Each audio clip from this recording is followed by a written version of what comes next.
নমস্কার বন্ধুরা, আমি আবারও চলে এসেছি একটা নতুন ভিডিও নিয়ে।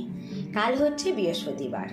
তো যাদের জন্ম ছকে বৃহস্পতি খুব খারাপ অবস্থায় রয়েছে, যাদের যা কিছুই করি না কেন তবুও যেন যতটা আর্থিক উন্নতি হওয়া দরকার ততটা হচ্ছে না, এরকম ধরনের সমস্যায় যারা জর্জরিত বা এরকম ধরনের সমস্যায় যারা ভুগছেন, তারা কি করবেন? কাল বৃহস্পতিবার এবং প্রত্যেক বৃহস্পতিবার যেটা আপনারা করবেন সেটা হচ্ছে, আপনারা কাছাকাছি কোনো কলা গাছ পেলে তাতে একটু কাঁচা দুধ ঢেলে আসুন, যেটাকে অভিষেক করা বলে। তো যখন ঢালবেন, ঢালার পর যে মাটিটা একটু কাদা মতন হয়ে যাবে, সেইটা নিয়ে একটা কপালে তিলক দেবেন। প্রত্যেক দিন করেই দেখুন না কেমনভাবে আপনার জীবনে একটা ম্যাজিক ঘটে যায়। আর যদি কেউ এই পদ্ধতিটা না করতে পারেন, তাহলে তারা কি করবেন?